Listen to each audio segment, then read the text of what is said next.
alvíceras, alvíceras. Hoje estamos aqui para falar sobre mitologia, em especial sobre o mito da Lua, né? O simbolismo da Lua.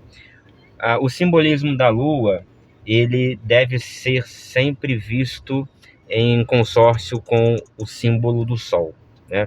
Então você tem a Lua como sendo um par de oposição, fazendo oposição ao Sol nesse par de opostos, nesse par de contrastes.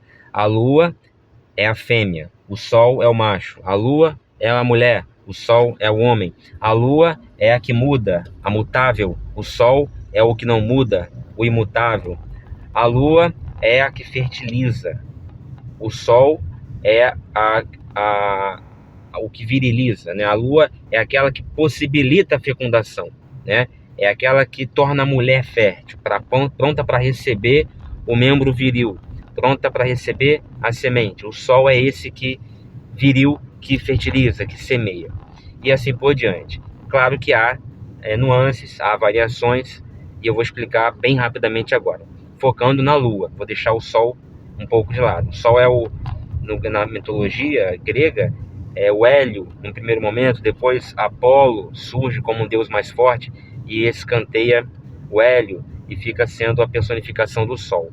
E no caso da Lua é a Selene no primeiro momento, no segundo momento é Ártemis, a irmã gêmea de Apolo, que vai escantear a Selene e vai assumir como personificação da Lua, tá? Então vamos focar aqui na Lua. A Lua, ela, como qualquer coisa desconhecida do homem antigo, ela vai ser associada a algo conhecido. É assim que era a cabeça do homem antigo. Ele tentava explicar o que ele não conhecia, associando esse algo desconhecido a algo conhecido. No caso, a Lua era associada, no primeiro momento, ao touro, porque o touro, seus chifres fazem aquele arco, né? aquele semicírculo, que é parecido, né? Lembra aquela lua minguante, né? Eu acho que é esse o nome daquela lua que parece uma bananinha. Então, apenas e somente apenas por essa aparência próxima já foi suficiente. Isso já foi suficiente para fazer com que o homem tornasse o touro como sendo um deus, né? Que remete à lua. A lua é uma deusa e o touro, tendo essa figura dessa deusa em sua cabeça, nos seus chifres, mais propriamente, ele também vai ser deificado. E é por isso que você vai ter, por exemplo, nas culturas antigas, muitas delas, o touro como sendo um deus. Até hoje na Índia, a vaca, por exemplo, é uma deusa, né? E até na Bíblia você vai ter o Yahvé touro, né? Lembra daquele episódio do bovídeo auro, do bezerro de ouro? Pois é, ali é a vitória dos seguidores de Yahvé monoteísta sobre os seguidores de Yahvé touro politeísta. Havia tribos do Israel antigo que adoravam a Yahvé, mas também adoravam a Yahvé junto com outros deuses, né? E esse Yahvé dessas tribos que eram politeístas era o Yahvé touro, simbolizado por um touro. E havia aquele grupo cada vez maior de hebreus antigos, né? Que adoravam a um Yahvé e somente a esse Yahvé, e não a outros, junto com o Yahvé. Eram monoteístas. E aí eles venceram os primeiros, os politeístas. E isso fica claro, não claro, mas fica subentendido naquele episódio do bovídeo auro, onde Moisés, o sacerdote monoteísta, defendendo o partido dos que adoram somente Yahvé, sobre Arão, o representante sacerdotal daqueles que formavam o partido dos politeístas, aqueles que adoravam a Yahvé touro, mas também a outros, né? Não somente a Yahvé. Então ali quando Moisés quebra aquele bezerro de ouro, o escritor dizendo para você, não para você hoje, né? Mas para o escritor primeiro, lá de milhares de anos atrás, ensinando, tá vendo só? Quem venceu foi Moisés. Quem venceu foi o monoteísmo. A partir de agora, essa vertente que deve prevalecer, essa vertente que deve ser obedecida, o monoteísmo. E ali então é a vitória do monoteísmo sobre o politeísmo.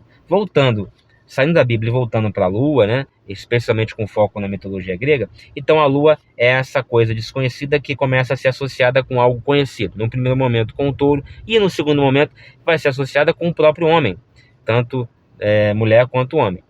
Então você vai ter o efeito da lua na mulher e o efeito da lua no homem.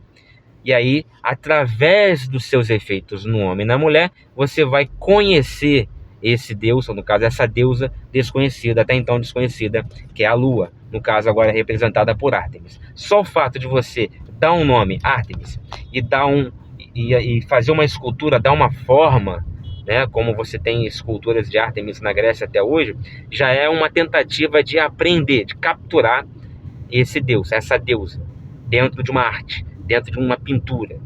Outra tentativa é você ver nessa associação que você faz artificiosamente com a mulher e com o homem, você vê os efeitos da lua na mulher e no homem e também aprender, capturar esses efeitos e delinear características dessa deusa também. E depois também, claro, os efeitos da lua na Terra, né, no planeta, que aí no caso até você tem até aí já entrando saindo da mitologia e entrando na ciência, né? Você tem as marés que são influenciadas pela lua cheia, etc e tal.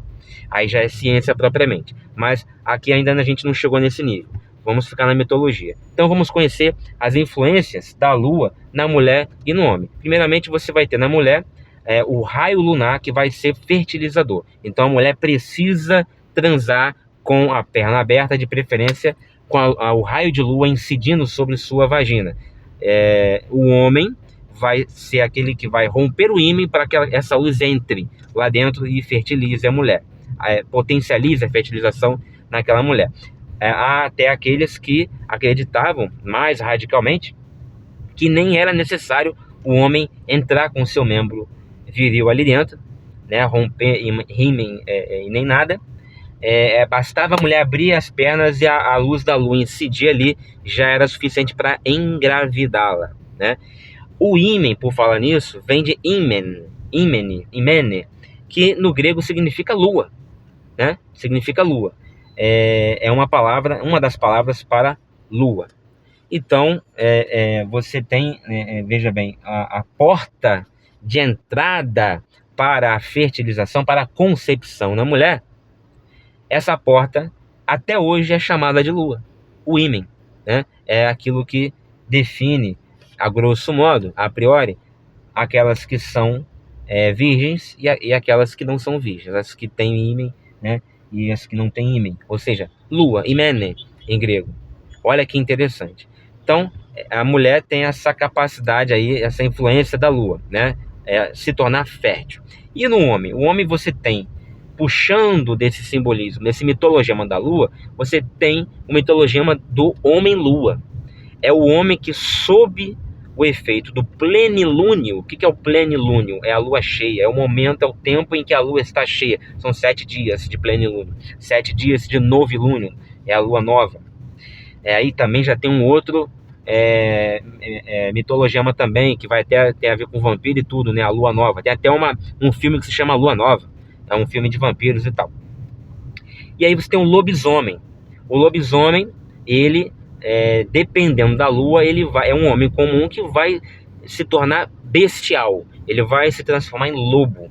É isso? Lobisomem, lobo-homem. E aí o que acontece?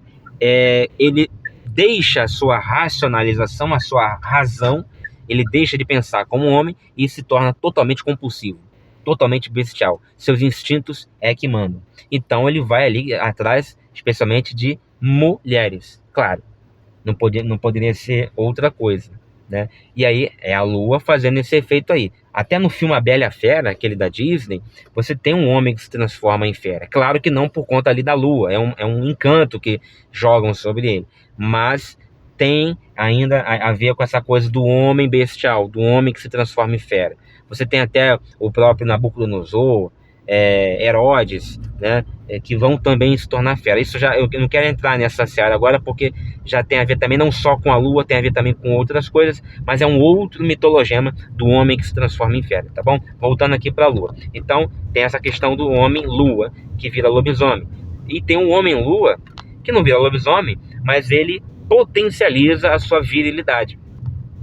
graças à incidência do raio lunar, tá? Então, essas ações, né, essas interferências, esses reflexos da Lua no homem e na mulher é que vão caracterizar a própria deusa Lua, tá? Então, como a Lua ela tem essas fases, né? Ela muda a cada 7 dias, então você vai ter no sétimo dia, no hebraico, Shabat, né, que vem do acádico sapato, chapato, né? Não sei se tem a ver com sapato, ainda vou procurar saber, mas no acádico, sapato, que vai dar Shabat em hebraico, significa descanso da lua. Então é por isso também que você vai ter lá em Gênesis 1, Deus criando o descanso no sétimo dia. É o descanso, claro, ali na Bíblia não é o descanso da lua, é o descanso de Deus, mas é um Deus, né? Ele também tem o seu descanso como a deusa Lua também o tinha, tá entendendo? Então é outra coisa que tangencia, é outro aspecto da mitologia grega ou de outra mitologia antiga que vai tangenciar, que vai conversar com a mitologia bíblica, tá ok? Então eu espero que você tenha gostado. Hoje eu enfoquei muito rapidamente na Lua. A gente pode depois fazer um outro vídeo mais voltado para o Sol, como eu vou fazer também outros vídeos sobre outros tantos mitologemas. Até a próxima, se Deus quiser.